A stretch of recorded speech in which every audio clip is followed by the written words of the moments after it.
Assalamualaikum warahmatullahi wabarakatuh. Saya Nabila Lutfia Azahra dari Prodi ADP.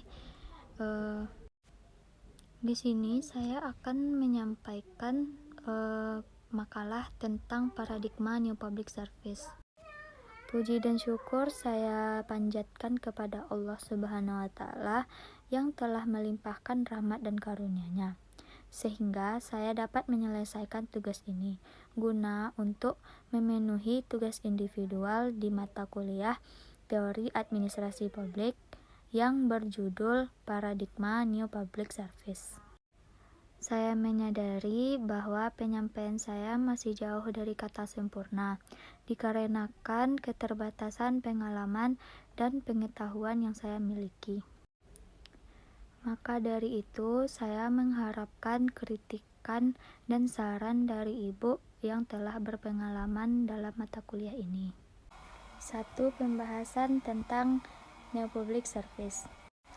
Paradigma New Public Service atau disingkat dengan NPS merupakan konsep yang dimunculkan melalui tulisan Janet V. Denhart dan Robert V. Denhart yang berjudul The New Public Service, Serving Not Stringing, terbit pada tahun 2003.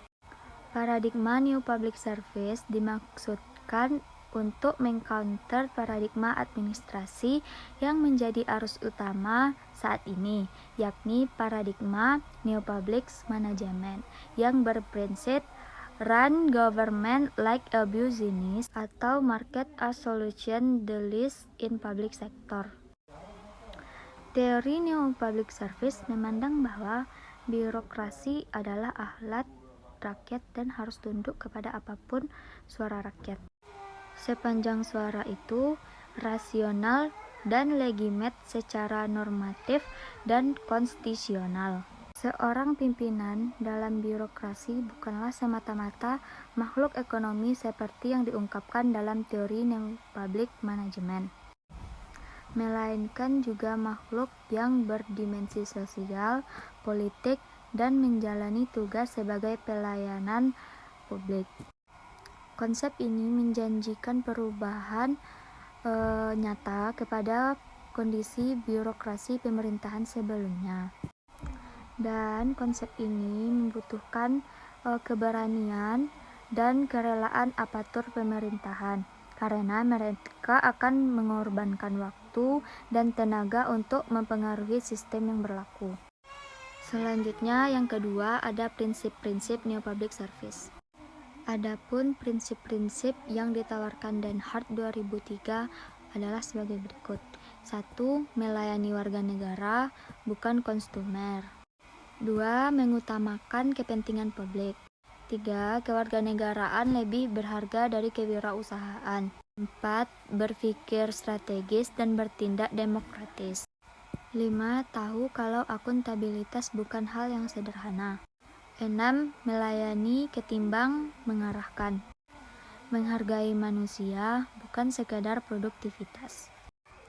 Yang ketiga, ada dimensi pengukuran keberhasilan penerapan New Public Service. Ada 10 dimensi untuk mengukur keberhasilan tersebut. 1. Tangible. 2. Reliability. 3. Responsiveness. 4.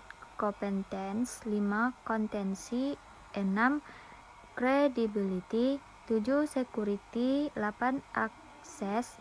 9. Komunikasi. Dan yang terakhir, understanding consumer.